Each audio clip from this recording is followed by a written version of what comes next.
వచనాన్ని మనం చూసుకుందాం. 84వ కీర్తన 10వ వచనం. నీ ఆవరణములో ఒక దినము గడుపుట 1000 దినముల కంటే శ్రేష్టము. భక్తిహీనుల గుడారాలలో నివసించుట కంటే నా దేవుని మందిర ద్వారం వద్దన నాకు ఇష్టము. చెప్పండి హల్లెలూయా. ఈరోజు చిన్న సందేశాన్ని ఇస్తాను. ఏంటి అంటే, సంఘానికి ఎందుకు వెళ్ళాలి, సంఘానికి వెళ్ళడం అవసరమా, సంఘంలో వెళ్ళడం ద్వారా నాకు కలిగే లాభం ఏంటి? హల్లెలూయా. చెప్పండి హల్లెలూయా. అందరూ చెప్పండి హల్లెలూయా. దేవుడు ఒక నియమాన్ని పెట్టాడు. 6 దినాలు మీరు పని చేయండి, 7వ దినంన విశ్రాంతి దినంన దేవుని సన్నిధిలో మీరు సమయాన్ని గడపండి. భక్తులు అంటున్నాడు, తుప్పి నీటి వాగుల కొరకు ఆశపడినట్లు దేవా నీ కొరకు నా ప్రాణము ఏమైతుంది, తప్పివచ్చున్నది. కీర్తన గ్రంథము 42వ అధ్యాయము 1వ వచనాన్ని చూసుకుందాం. తుప్పి నీటి వాగుల కొరకు ఆశపడినట్లు దేవా నీ కొరకు నా ప్రాణము ఆశపడుచున్నది. నా ప్రాణము దేవుని కొరకు తృష్ణగొనుచున్నది. జీవము గల దేవుని కొరకు తృష్ణగొనుచున్నది. దేవుని సన్నిధికి నేను ఎప్పుడు వచ్చేదను, ఆయన సన్నిధిని నేను ఎప్పుడు కనబడేదను. నీ దేవుడు ఏమైనని. హల్లెలూయా. చెప్పండి హల్లెలూయా. అయ్యా, భక్తుడు కీర్తన కావడేమంటే, తుప్పి నీటి వాగుల కొరకు ఆశపడినట్లు దేవా నీ కొరకు నా ప్రాణము ఆశ కొనుచున్నది. నేను ఎప్పుడు దేవుని సన్నిధికి వెళ్దాను, ఎప్పుడు నా ముఖము దేవునికి చూపించాలి, ఎప్పుడు ఆయన చేసిన మేలను నేను గణపరచాలి, ఎప్పుడు ఆయన నా జీవితంలో చేసిన గొప్ప కార్యాల గురించి నేను వివరించాలి అని భక్తులు అంటున్నాడు. చాలా మంది దేవుని సన్నిధికున్న ఆ మహత్వత అర్థం కావడం లేదు. హల్లెలూయా. చెప్పండి హల్లెలూయా. హల్లెలూయా. హల్లెలూయా. ఎందుకు భక్తులు అంటున్నాడు, నేను దేవుని సన్నిధికి వెళ్ళడానికి తుప్పి నీటి వాగుల కొరకు ఆశపడినట్లు నా ప్రాణము నీ కొరకు ఆశపడుచున్నది అంటున్నాడు. దేవుని సన్నిధిలో ఈయనకి ఏం దొరుకుతుంది? దేవుని సన్నిధిలో శాంతి ఉంది, దేవుని సన్నిధిలో సమాధానం ఉంది, దేవుని సన్నిధిలో ప్రోత్సాహం ఉంది, దేవుని సన్నిధిలో ఐక్యతను గురించిన నినాదం ఉంది, దేవుని సన్నిధిలో ప్రేమను గురించిన నినాదం ఉంది. కాబట్టి లోకంలో నాకు శ్రమ, లోకంలో నాకు నిందలు, లోకంలో నాకు అవమానం, లోకంలో నాకు కుట్రలున్నాయి, లోకంలో నా కోసం ప్రజలు నాకు వ్యతిరేకంగా మాట్లాడుతున్నారు, ఈ లోకంలో నాకు శాంతి ఇవ్వడం లేదు. ఇంటికి వెళ్తే శాంతి లేదు, బయటికి వెళ్తే శాంతి లేదు, మార్కెట్ వెళ్తే శాంతి లేదు, సమాజంలో ఉంటే శాంతి లేదు. కానీ నేను దేవుడి సన్నిధికి వెళ్తే దేవుడు నాతో మాట్లాడతాడు. హల్లెలూయా. చెప్పండి గడి హల్లెలూయా. ఎందుకు ఈ భక్తుడికి అనిపిస్తుంది, దేవా నీ సన్నిధికి నేను ఎందుకు వెళ్ళాలి అనుకుంటున్నాడంటే, ఆయన సన్నిధిలో సంపూర్ణ సంతోషాలు ఉన్నాయి, ఆయన సన్నిధిలో ఆరోగ్యం ఉంది, ఆయన సన్నిధిలో స్వస్థత ఉంది, ఆయన సన్నిధిలో నెమ్మది ఉంది. కాబట్టి భక్తుడు అంటున్నాడు, నీ సన్నిధికి నేను వెళ్ళాలని ఆశిస్తున్నాడు. హల్లెలూయా. ఇప్పుడు ఫ్లైట్లో పోవాలి అంటే, మనం ఇక్కడ నుండి ఢిల్లీ కానీ చెన్నై కానీ బెంగళూరు కానీ వెళ్ళాలి అనుకుంటే, విమానంలో పోవాలంటే 1 గంట ముందు మనము రిపోర్ట్ ఇవ్వాలి. గంట ముందు ఇస్తే తప్ప, ఆ గంట తర్వాత వెళ్ళి నువ్వు నేను టికెట్ బుక్ చేసుకున్నాను అని లోపల రాని ఏంటంటే రానిచ్చే ప్రసక్తి లేదు. ఏదైనా ఊరికి వెళ్ళాలి, అమ్మ వాళ్ళ దగ్గరికి వెళ్ళాలి, మంచి చుట్టాల దగ్గరికి వెళ్ళాలి, మన బంధుమిత్రుల దగ్గరికి వెళ్ళాలి అంటే మనం ఎప్పుడంటే తయారవుతాం? అమ్మ ఎప్పుడు తయారవుతాం? ఒక దినం ముందుండి, లేకపోతే 2 దినాల ముందుండి, వారం రోజుల ముందుండి, 10 రోజుల ముందుండి మనం ఒక రోజు అన్ని ఏమేమి కావాలో అన్నీ కొనుక్కుంటాం. కానీ దేవుడి సన్నిధికి వెళ్ళడానికి మన దగ్గర సమయం లేదు.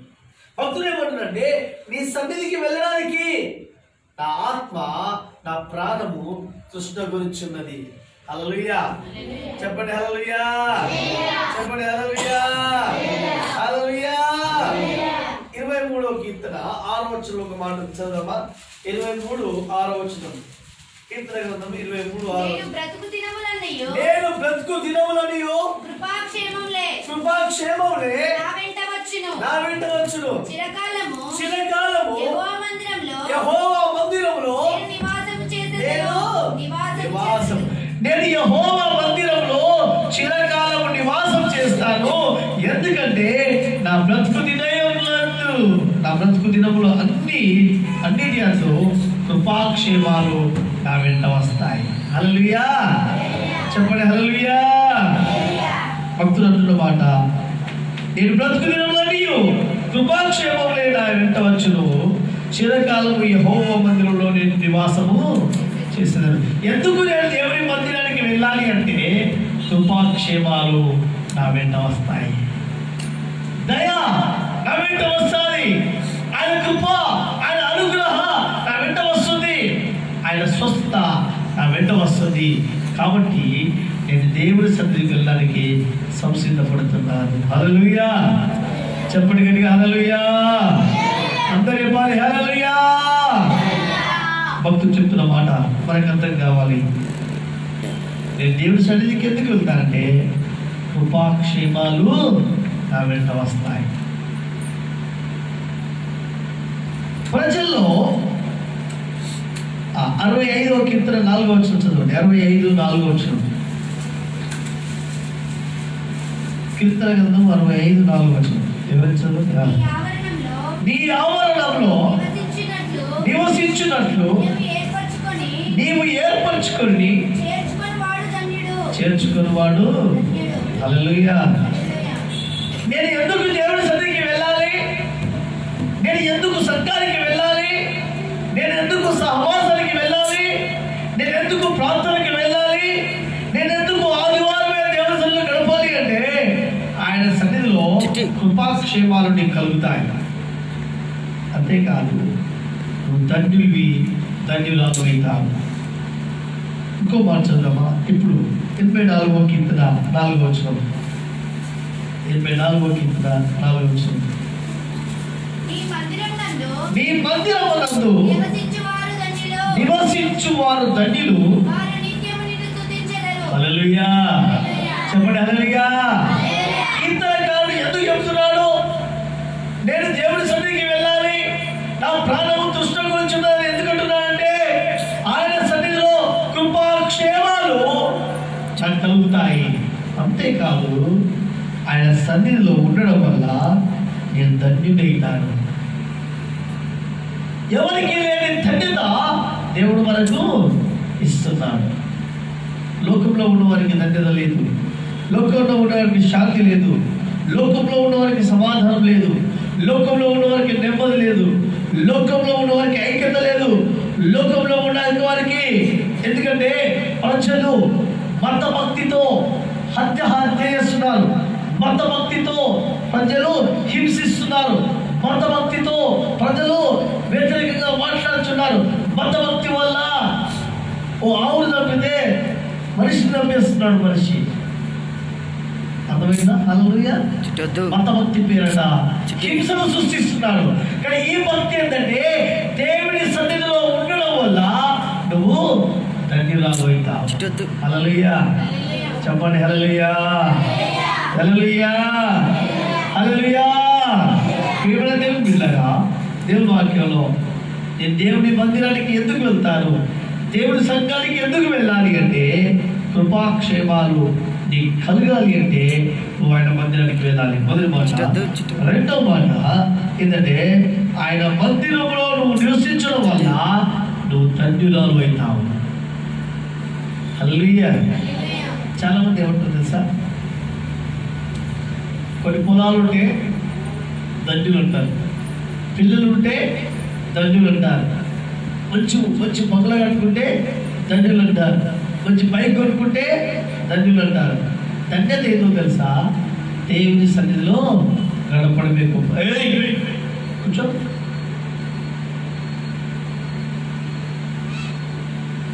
దేవుని సన్నిధిలో గడపడము గొప్ప ధన్యత అయినది.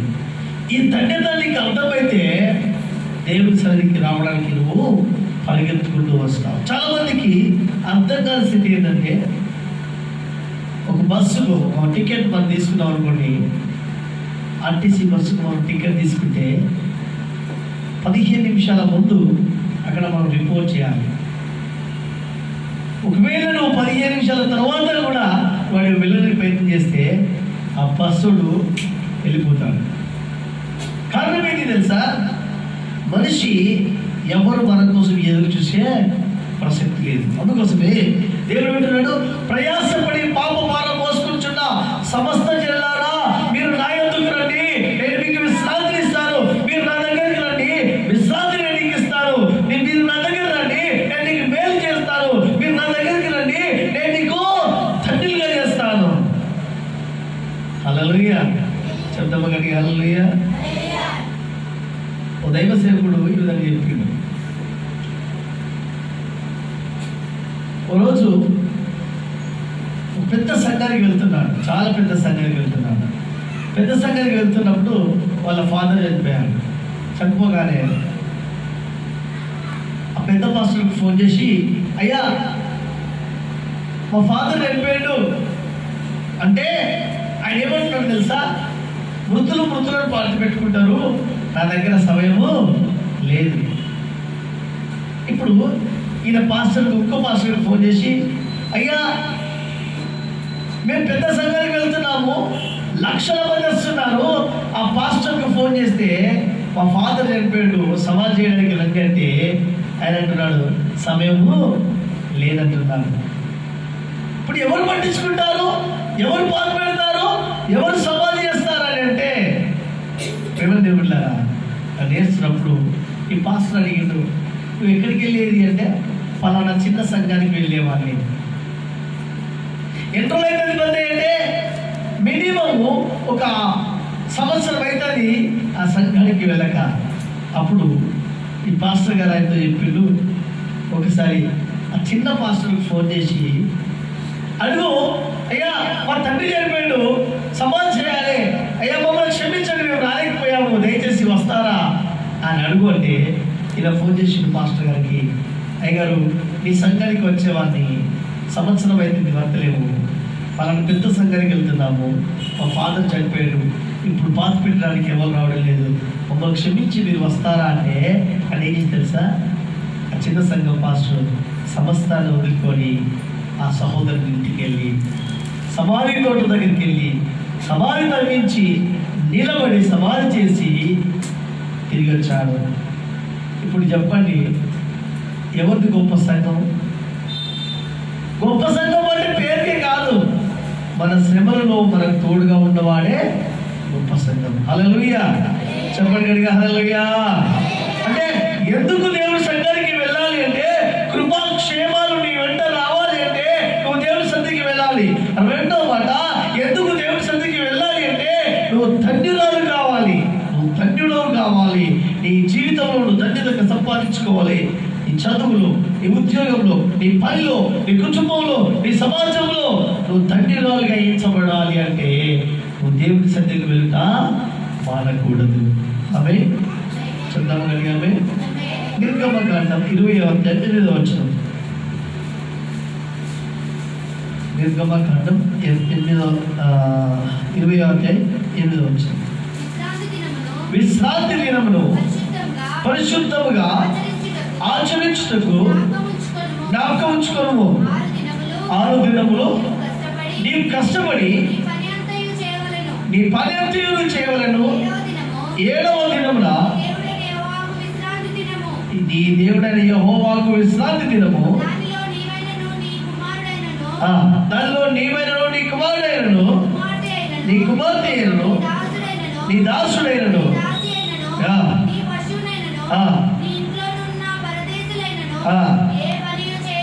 ఏం చేయాలట? హల్లెలూయా. విశ్రాంతి దినాన్ని పాటించండి.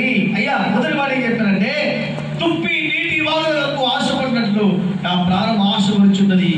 ఎందుకు అంటే ఆయన సన్నిధిలో కృపాక్షేమాలు నాకు ఉన్నాయి.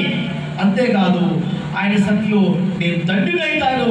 ఆయన సన్నిధికి నేను ఎందుకు వెళ్ళాలి అంటే, ఆయన సన్నిధిలో ఏమిటంటే విశ్రాంతి దినాన్ని పాటించమని ఆజ్ఞల్లో 10 ఆజ్ఞల్లో కార్య ఉండాలి. మీరు 6 దినాలు కష్టపడండి, 7వ దినాల నీ కుమారులను నీ కుమార్తెలను లేక నీ దాసులను నీ దాసురాలను పని చేయాలి. మనకేమైందో తెలుసా? 6 దినాలు మనం పని చేయము, 7వ దినాల్లో పని చేస్తాము. 6 దినాలు మనము బట్టలు ఉతుకోలేము, కానీ ఆదివారమే మనము బట్టలు ఉతుకుతాం. అంతే కదా? అవునే కదా? ఆదివారమే 6 దినాలు మనం భోజనం వండుకుంటాము, తింటాము, కానీ ఆ ఆదివారం అయితే స్పెషల్ భోజనం కోసము మన సమయం అంతా వ్యర్థమైంది. ఇదేమంటుంటే విశ్రాంతి దినాన్ని పాటించడం వల్ల నీవు ఆశీర్వదించబడతా. అందుకోసమే హెబ్రీయులకు రాసిన పత్రిక 10వ అధ్యాయం 25వ వచనంలో ఇంకొక మాట చదవండి. హెబ్రీయులకు రాసిన పత్రిక 10:25.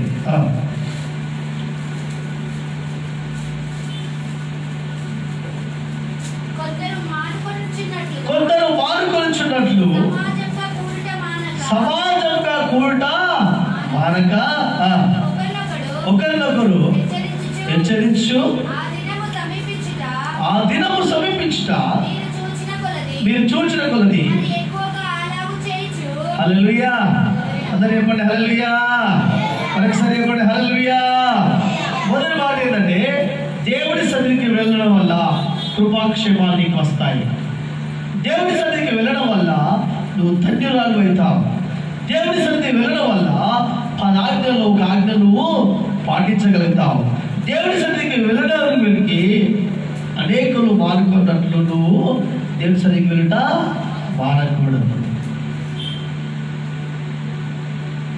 కృష్ణ చెప్పాలా? 6 దినాలు బాగానే ఉంటాము, ఆదివారం రోజు జ్వరం వస్తుంది. 6 దినాలు బాగానే ఉంటాము, ఆదివారం రోజే ఆకలి అవుతుంది. 6 దినాలు బాగానే ఉంటాము, ఆదివారం రోజే ఏదో పని పడుతుంది.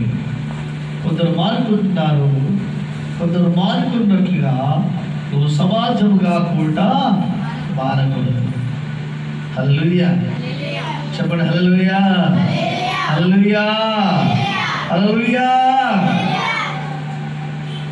ఎందుకు అంటే మత్తయి సువార్త 21:12 చదవండి. 21:12. ఆ మందిరానికి ఉన్న విశిష్టత గురించి చూద్దామా? యేసు దేవాలయంలో ప్రవేశించి క్రయ విక్రయములు చేయవారందరినీ వెళ్ళగొట్టి రూకలు మార్చువారి బల్లలను పడద్రోసి నా మందిరము ప్రార్థన మందిరం అనబడును అని వ్రాయబడి ఉన్నదని. అది అంటే మీరు దొంగలకుగా చేశారు. అయ్యా చూడండి, దేవుడి సన్నిధికి వెళ్ళడం వల్ల కృపాక్షేమాలు వస్తున్నాయి. మొదటి మాట. రెండవ మాట, దేవుడి సన్నిధికి వెళ్ళడం వల్ల నువ్వు ధన్యురాలు అవుతావు.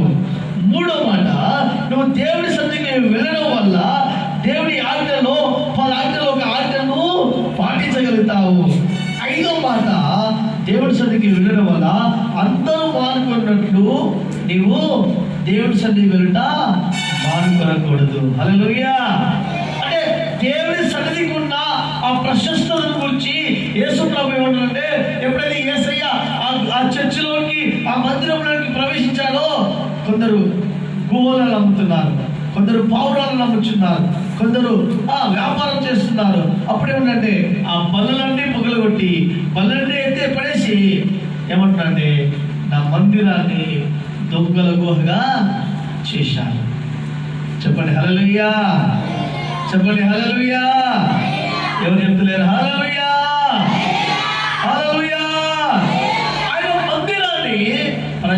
చేస్తున్నారంటే దొంగల గుహలుగా చేస్తున్నారు. మందిరము ఈరోజు వ్యాపారంగా మారింది. నాకు అర్థం కాలేదు. సత్య బోధన ప్రజలు అర్థం చేసుకోవడం లేదు. ఒక పాస్టర్ గడ్డ బాగా పెంచుకొని బూడిద పోసుకొని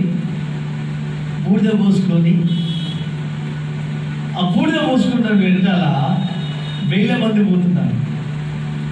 వాక్యం లేదు, ప్రార్థన లేదు, నీతి జీవితం లేదు, సత్య జీవితం లేదు. కానీ ప్రజలు దేవుని సన్నిధిని, దేవుని యొక్క మందిరాన్ని వ్యాపారంగా మార్చలేదా? దేవుని వాక్యంలో ఏమనుందంటే, మీలో ఎవరైనా రోగి అయితే వారికి ఏం చేయాలి? నూనె రాసి ప్రార్థన చేస్తే వాడు స్వస్థపరచబడతాడు. కానీ మనిషి దాన్ని ఆధారం చేసుకొని నూనె వ్యాపారం అయిపోయింది. దాన్ని ఆధారం చేసుకొని ఖర్చు వ్యాపారం అయిపోయింది. దాన్ని ఆధారం చేసుకొని సిల్వ వ్యాపారం అయిపోయింది. అందుకోసమే యేసు ప్రభు ఆ మందిరంలోకి వచ్చినప్పుడు ప్రజలు పౌరాలు అమ్ముతున్నారు, గువ్వలు అమ్ముతున్నారు, వ్యాపారం చేస్తున్నారు. ఏమంటే, మీరు నా మందిరాన్ని దొంగల గుహగా చేశారు అని వాడన్నింటినీ శుభ్రం చేశాడు. అంటే అర్థం ఏంటంటే, దేవుని సన్నిధిలో వ్యాపారం కాదు, దేవుని సన్నిధిలో కృప ఉంటుంది. దేవుని సన్నిధిలో తండ్రులమవుతాము. దేవుని సన్నిధికి రావడం వల్ల మనం ఆశీర్వించబడతాము. దేవుని సన్నిధికి రావడం వల్ల మనకు కృపాక్షేమాలు మన వెంట వస్తాయి. అంతేకాదు, 10 ఆజ్ఞలో ఒక ఆజ్ఞను మనము పాటించగలుగుతాం. హల్లెలూయా చెప్పండి గట్టిగా, హల్లెలూయా హల్లెలూయా. పలకసంది అది మత్తయి సువార్త 21:12. మరొకసారి, యేసు దేవాలయంలో ప్రవేశించి క్రయ విక్రయములు చేయవారందరినీ ఎల్లగొట్టి రూకలు మార్చువారి బల్లలను పీఠములను పడద్రోసి నా మందిరము ప్రార్థనా మందిరం అనబడును. ఇంకా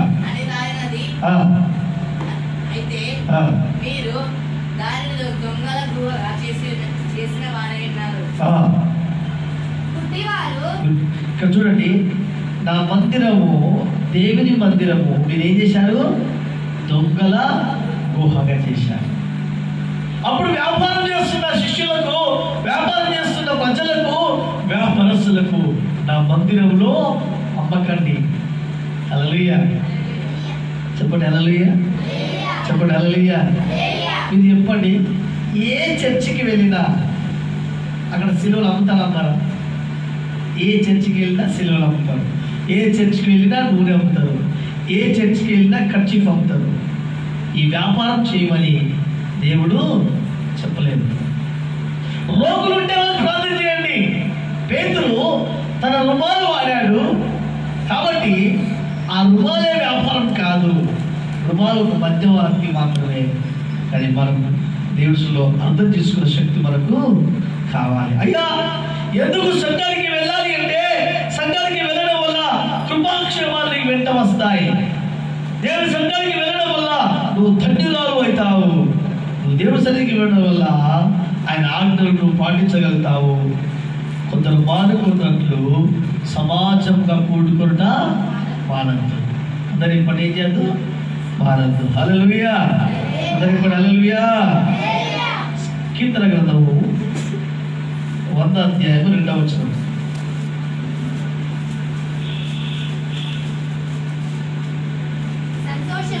సంతోషంతో యెహోవాను సేవించుడి. ఆయన సన్నిధికి ఎంత రావాలంట? ఉత్సాహ గానము చేయించు ఆయన సన్నిధికి రావాలి. ఉత్సాహగానము చేసేదము కనపరచినము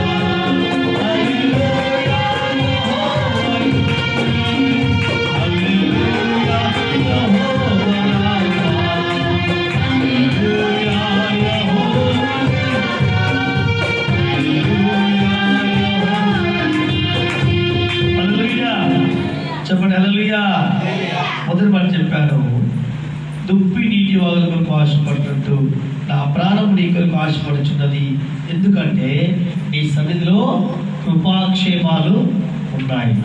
రెండవది, నీ సన్నిధికి వెళ్ళడం వల్ల నాకు కలిగే లాభం ఏంటంటే నేను ధన్యుడైతాను. మూడవది, నీ సన్నిధికి వెళ్ళడం వల్ల విశ్రాంతి దినాన్ని నేను పాటించగలుగుతాను. కొందరు మానుకున్నట్లు సమాజ మందిరంలో కూడుకుంటా నేను మానను. అందరు చెప్పండి, నేను అందరు చెప్పండి, దేవసల్లో కూడుకొనుట ఏం చేయదు, మానను. హల్లెలూయా. అందుకోసమే కింద కావడంటున్నాడు, చదవండి 1వ అధ్యాయం 1వ వచనం. దుష్టుల ఆలోచన చొప్పున నడవక, పాపుల మార్గంలో నిలవక, అపహాసకులు కూర్చుని చోట కూర్చుండగా యెహోవా ధర్మశాస్త్రమునందు ఆనందించు దివారాత్రంలో. హల్లెలూయా. చెప్పండి హల్లెలూయా. హల్లెలూయా. దుష్టుని ఆలోచన, పాపుల మార్గము, అపహాసకులు కూర్చుండగా యెహోవా ధర్మశాస్త్రమునందు దాన్ని దివారాత్రంలో ధ్యానించడం వల్ల మనం ధన్యులమవుతాం. అసలే నాకు దుష్ట ఆలోచన రావన్న వాళ్ళు చేతులు ఎత్తండి. బ్యాడ్ థింకింగ్ రావు అన్నవాళ్ళు. దేవుడి సన్నిధికి వెళ్తే కృపాక్షేమం వస్తుంది, మంచిది. దేవుడి సన్నిధికి వెళ్తే మనం ధన్యులం అవుతాం, ఇంకా మంచిది.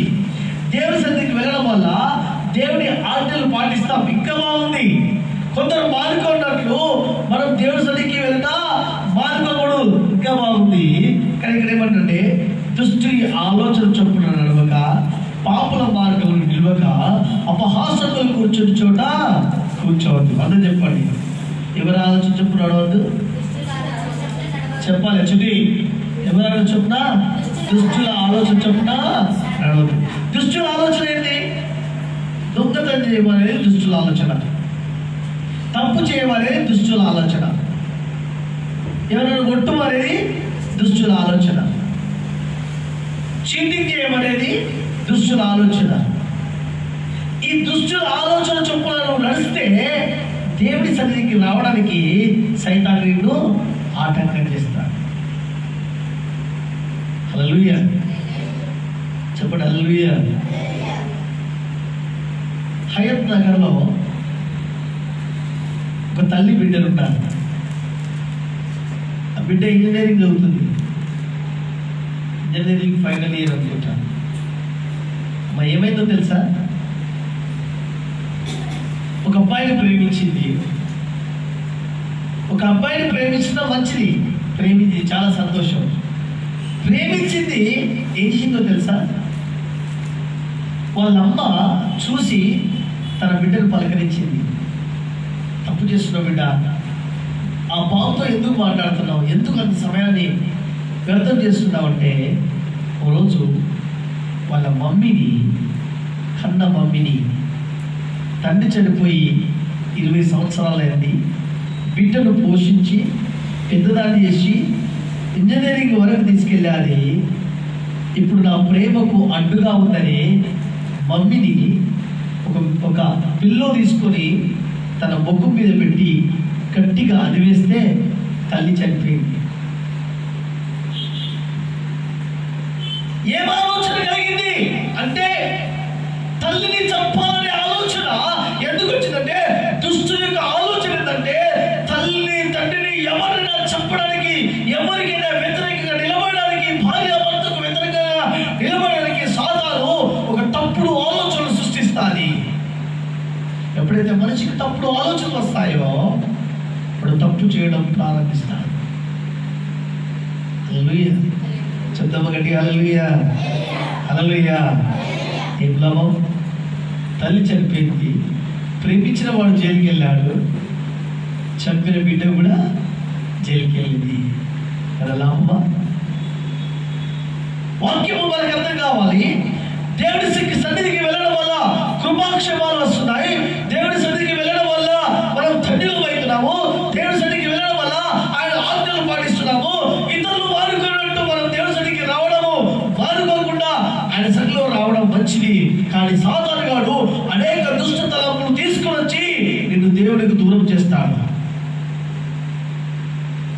హల్లెలూయా.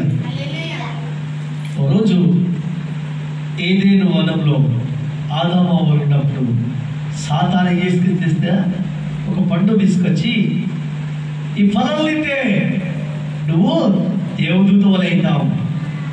దేవుని నమ్మకంతో మీద సాతాను ఏం చేసింది తెలుసా? అనుమానం కలిగించింది. హల్లెలూయా చెప్పండి, హల్లెలూయా.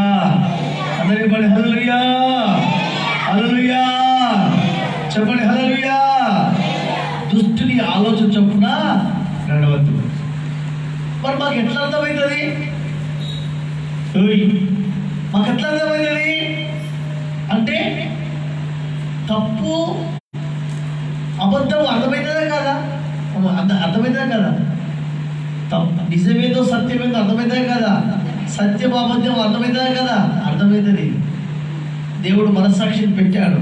నువ్వు తప్పు చేస్తున్నావు అని తెలుసు, అయినప్పటికీ తప్పు చేస్తావు. నువ్వు అబద్ధం ఆడుతున్నావు అని తెలుసు, అయినప్పటికీ అబద్ధం ఆడతావు. మోసం చేయొద్దని తెలుసు, అయినప్పటికీ మోసం చేస్తావు. వాక్యం ఏంటంటే దుష్టుని ఆలోచన చొప్పున నువ్వు నడవద్దు. దుష్టుని ఆలోచన నిన్ను దేవుడి సన్నిధికి రానివ్వదు, నిన్ను దేవుడి సన్నిధిలో గడపనివ్వదు, నువ్వు దేవుడి సన్నిధిలో పాడనివ్వదు, నువ్వు దేవుడి సన్నిధిలో వాక్యం చదువునివ్వదు, నువ్వు దేవుడి సన్నిధిలో ఉండడానికి నీకు చోటునివ్వదు. ఎందుకంటే నువ్వు ఎవరి ఆలోచన చొప్పున నడుస్తున్నావు? దుష్టుని ఆలోచన చొప్పున నడుస్తున్నావు. హల్లెలూయా చెప్పండి, హల్లెలూయా. ఇంకేం చేద్దాట? పాపుల మార్గంలో నడవద్దు, నిలవద్దు, కూర్చోవాలి. అందరూ చెప్పండి, నడవద్దు, నిలవద్దు, కూర్చోవద్దు. ఎట్లా? దుష్టుని ఆలోచన నడవక పాపుల మార్గంలో నిలవక. ఇప్పుడు నీకు నన్ను చూస్తున్నారా పిల్లలు? చూడండి, దొంగతనము చేస్తున్నాడు అనుకోండి ఎవరైనా, నువ్వు అక్కడ ఉన్నావు, నువ్వు దొంగతనం చేస్తలేవు, కానీ ఆ దొంగతనం చేసేటప్పుడు నిన్ను చూడడం వల్ల నీకేం చేయలేదు? దొంగతనం చేయలేదు. తాగుబోతున్నాడు అనుకోండి, తాగుబోతుతో స్నేహం చేస్తే తాగువాడు నువ్వు తాగడానికి నీ ఇష్టం ఉండదు, కానీ నువ్వు తాగడానికి సహకరిస్తే నువ్వు కూడా తాగుబోతుగా మారిపోతావు. హల్లెలూయా. వాళ్ళు పాపులని ఎట్లా తెలుస్తుంది? వాళ్ళ క్రియా నీకు అర్థమైపోతుంది. క్రియ అర్థమైతే వాడు ఏం పని చేస్తుంటే అర్థమైతే అర్థం కదా. హల్లెలూయా చెప్పండి, హల్లెలూయా, హల్లెలూయా, హల్లెలూయా. నాకైతే ఇంతనే అర్థమైపోతుంది. ఒక క్షణంలోనే పట్టేస్తాను నేను మనిషిని. వాక్యంలో ఏమనుందంటే పాపుల మార్గంలో నిలవద్దు, ఏం చేయద్దు, అపహాసకులు కూర్చుండే చోట కూర్చోద్దు. అందరూ చెప్పండి, అపహాసకులు కూర్చుండే చోట కూర్చోవాలి. నేను చెప్పాను కొన్నిసార్లు, ఈ కాలేజ్కి వెళ్ళిన తర్వాత ర్యాంకింగ్ అవుతుంది, అవునా కదా? స్కూల్లో ర్యాంకింగ్ ఉంటుందా? ఉంటుందా? తక్కువ. కానీ కాలేజీకి వెళ్ళాక ర్యాంకింగ్ అవుతుంది.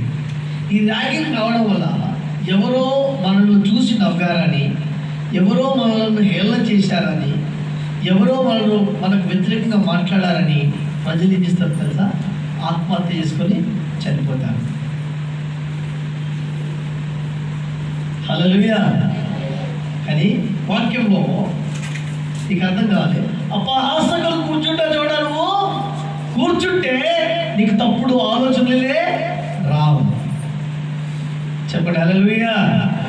ఓడట అబ్బా ప్రతిరోజు నన్ను ప్రజలు హేళన చేస్తున్నారు, ప్రతిరోజు నా మీద నన్ను మోకింగ్ చేస్తున్నారు, ప్రతిరోజు నాకు వ్యతిరేకంగా మాట్లాడుతున్నారని ఒకరోజు కొత్తగా జాబులు చేయనైనట, కొత్తగా జాబులు చేయనై ప్రార్థన చేసుకుంటున్నా, దేవా ఈరోజు నేను ఆఫీస్కి వెళ్తున్నాను, ఒక 10 మంది నా మీద నన్ను చూసి నవ్వాలి, నన్ను చూసి నవ్వాలి, నన్ను చూసి మోకింగ్ చేయాలి, నన్ను చూసి అపహాసించాలి అని ప్రార్థన చేస్తున్నట. ప్రార్థన చేసుకొని పోతున్నప్పుడు పోతూ ఒకడు అన్నట, అరే కొత్తగా ఆఫీస్కి వెళ్తున్నావా, నీ చెప్పులు బాగలేవురా అన్నాడట. ఇంకోట నీ బట్టలు బాగలేవు, ఇంకోటన్నా నీ మాట బాగాలేదు, ఊర్లోకి మాట్లాడుతున్నావు. ఇంకోటన్నాడ ఈ హెయిర్ స్టైల్ బాగలేదురా, 10 మంది అపహరించాలని ప్రార్థన చేసింది కదా, తిరిగి వచ్చి తెలుసా తెల్లారి నా చెప్పులు బాగలేవని చెప్పాడు కదా. ఎవరైతే నెగిటివ్ థింకింగ్, నీకు వ్యతిరేకమైన ఆలోచనలు ఎవరైతే చెప్తారో దాన్ని నీకు అనుకూలంగా మార్చుకోవాలి. ఆమె ఆయన ఏం చేసిందంటే తన చెప్పులు మార్చుకున్నాడట, తన బట్టలు మార్చుకున్నాడట, తన జుట్టు మార్చుకున్నాడట, తన మాట్లాడే విధానం మార్చుకున్నాడట. అంటే అపహాసిస్తున్నారని నువ్వు చచ్చిపోవడానికి అవసరము లేదు, ప్రతిదీ నీకు అనుకూలంగా మార్చుకోవాలి. హల్లెలూయా చెప్పండి, హల్లెలూయా హల్లెలూయా హల్లెలూయా హల్లెలూయా. ప్రేమ దేవుని బిడ్డలారా, నేనేమంటానంటే దుష్టుల ఆలోచన చెప్పి నడిస్తే నువ్వు దేవుని సన్నిధికి రాలేవు. పాపుల మార్గంలో ఉంటే నువ్వు దేవుని సన్నిధిలో నిలబడలేవు. అపహాసకులు కూర్చుంటే నీకు అక్కడే కూర్చోవాలనిపిస్తుంది, దేవుని సన్నిధికి రావడానికి ఇష్టపడదు. కాబట్టి దేవుని సన్నిధికి వెళ్ళడం వల్ల కృపాక్షేమాలు కలుగుతాయి. దేవుని సన్నిధికి వెళ్ళడం వల్ల నువ్వు ధన్యురాలు అవుతావు. దేవుని సన్నిధికి వెళ్ళడం వల్ల ఆజ్ఞలు పాటిస్తావు. ఇతరులు మారుకున్నట్లు నువ్వు దేవుని సన్నిధికి రావడము మానుకోకూడదు. హల్లెలూయా. చివరి మాట చదువుతాం. కీర్తన గ్రంథము 1వ అధ్యాయం 3వ వచనం. అతడు నీటి కాలువల యోరన నాటబడినదై ఆకు వాడక తన కాలమందు ఫలమిచ్చి చెట్టు వలె చూడు. అతడు చేయనంతయు. హల్లెలూయా చెప్పండి, హల్లెలూయా. ఇప్పుడు చాలా పనులు చేస్తున్నాం, సఫలమైతే అతడు చేయనంతయు సఫలం ఎప్పుడైతుందంటే దుష్టుని ఆలోచించకుండా నడవద్దు, పాపల మార్గంలో నిలవద్దు, అపహాసకులు కూర్చుండే చోట కూర్చుండద్దు. యెహోవా ధర్మశాస్త్రాన్ని దివారాత్రులు ధ్యానించాలి. అప్పుడు నువ్వు చేయనంతయు సఫలమైనాలి. అందుకోసమే దేవుడు అంటున్నాడు, ప్రయాసపడి పాపం మారబోసుకుంటున్నా సమస్త దిల్లారా నేను నా ఎదుగులో నేను మీకు విశ్రాంతి ఇస్తాను. దేవుడి సంఘానికి వెళ్ళడం వల్ల కలిగే మొదటి లాభము చెప్తున్నారు, కృపాక్షేమాలు నీకు కలుగుతాయి. దేవుడి సన్నిధికి వెళ్ళడం వల్ల 2వ లాభము నువ్వు ధన్యుడు అవుతావు. 3వ లాభం ఏంటంటే ఆయన ఆజ్ఞలను పాటిస్తావు. వాటన్నిటికంటే గొప్పది ఏంటంటే ఇతరులు మారుకున్నట్లు సమాజ మందిరంలో పూట మారుకోకూడదు. ఎప్పుడు మనం మారుకుంటామంటే దుష్టుల ఆలోచన చెప్పినప్పుడు, పాపుల మార్గములు నిలిచినప్పుడు, అపహాసకులు కూర్చున్నప్పుడు దేవుని సన్నిధి అంటే ఇష్టపడము. దేవుడి పరిశుద్ధ మాటలు దీవించిన దాకా అందరూ కళ్ళు మూసుకొని ప్రార్థన చేసుకుంటారు.